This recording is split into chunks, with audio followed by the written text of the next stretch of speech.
Assalamualaikum warahmatullahi wabarakatuh. Halo teman-teman semua, kembali lagi bersama saya Nesyana Asri dari kelas 1A.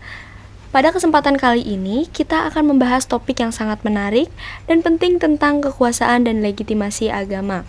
Kita akan melihat bagaimana teokrasi menjadi salah satu fondasi utama dalam kerajaan-kerajaan besar di Nusantara, seperti Kutai, Tarumanegara, dan Sriwijaya. Pada minggu sebelumnya, saya sudah membahas mengenai definisi umum teokrasi, proses masuknya Hindu-Buddha ke Indonesia, dan bagaimana penerapan teokrasi dalam sistem politik Hindu-Buddha di Nusantara, khususnya pada kerajaan Sriwijaya dan Mataram kuno. Selanjutnya, masih ada kerajaan Majapahit yang perlu dibahas. Kerajaan Majapahit yang mencapai titik tertinggi kejayaannya pada abad ke-14 di kepemimpinan Gajah Mada dan Hayam Wuruk, merupakan kerajaan Hindu-Buddha terbesar di Nusantara. Dalam sistem pemerintahan Majapahit, konsep Dewa Raja juga diterapkan, di mana titisan dewa adalah raja yang memiliki otoritas spiritual dan politik. Majapahit menggabungkan pengaruh Hindu dan Buddha dalam sistem pemerintahan dan agama. Salah satu kerajaan besar di Nusantara yang berhasil mempersatukan berbagai wilayah di bawah satu kekuasaan adalah Kerajaan Majapahit. Dalam proses penyatuan tersebut, agama sangat berperan penting. Konsep teokrasi di Majapahit terlihat dari bagaimana raja dianggap sebagai perwujudan dewa, terutama dalam tradisi Hindu. Raja Majapahit seperti Hayam Wuruk dipandang sebagai manifestasi Dewa Wisnu atau Dewa Siwa yang bertugas menjaga keseimbangan alam semesta dan kesejahteraan rakyat. Selain tradisi Hindu, kerajaan Majapahit juga mengadopsi elemen-elemen Buddha dalam pemerintahan dan kebijakan keagamaannya. Kedua agama ini, yaitu Hindu dan Buddha, terintegrasi dalam upacara-upacara kerajaan dan struktur politik. Di masa pemerintahan Hayam Wuruk, sinergi antara agama dan kekuasaan politik semakin diperkuat. Selanjutnya, saya akan membahas poin 4, yaitu mengenai kekuasaan dan legitimasi agama, implementasi teokrasi dalam struktur kerajaan Nusantara. Mari kita mulai dengan Kerajaan Kutai, yang berdiri di Kalimantan Timur dan merupakan salah satu kerajaan Hindu tertua di Nusantara. Raja Mulawarman, seorang tokoh sentral dalam kerajaan ini, dianggap sebagai manifestasi kekuatan ilahi, khususnya Dewa Wisnu. Ini sangat jelas tercermin dalam Prasasti Yupa, yang menegaskan bagaimana Mulawarman memberikan persembahan besar kepada para Brahmana, seolah-olah hubungan antara dirinya dengan kekuatan ilahi diperkuat melalui ritual-ritual tersebut. Keberadaan teokrasi di Kutai tidak hanya memperkuat stabilitas politik di dalam negeri, tetapi juga memainkan peran penting dalam diplomasi.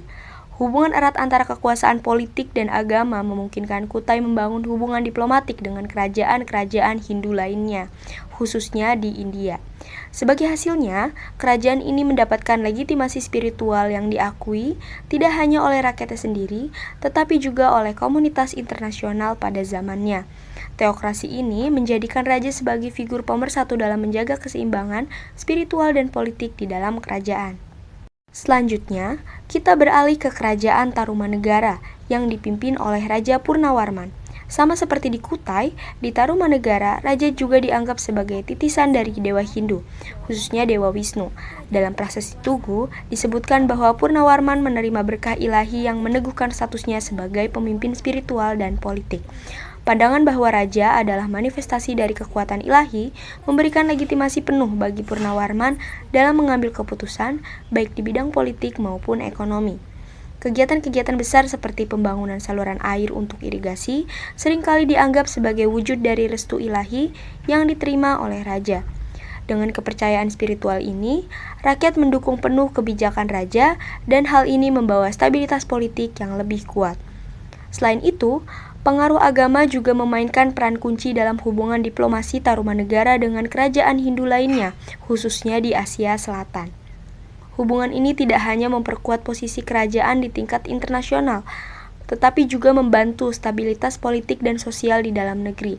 Pengaruh teokrasi di Tarumanegara sangat erat terkait dengan struktur sosial berbasis kasta, di mana kasta Brahmana sebagai pemimpin agama mendukung penuh kekuasaan raja.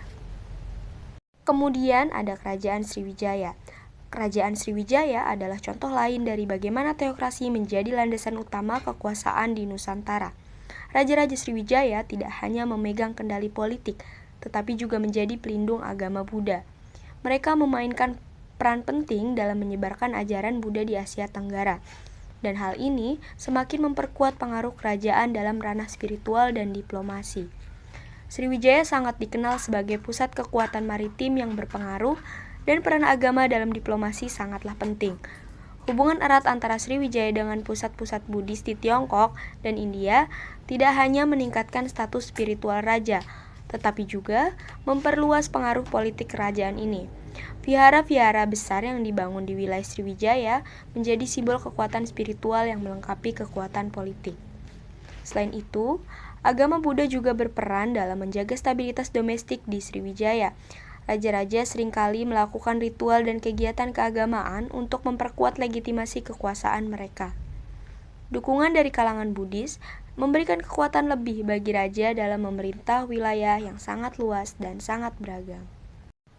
Jadi, bisa kita lihat bahwa teokrasi memainkan peran yang sangat signifikan dalam membentuk struktur politik kerajaan-kerajaan di Nusantara, baik di Kutai, Tarumanegara maupun Sriwijaya. Hubungan erat antara kekuasaan politik dan otoritas spiritual tidak hanya memberikan legitimasi bagi para raja, tetapi juga membantu stabilitas kerajaan dalam berbagai aspek.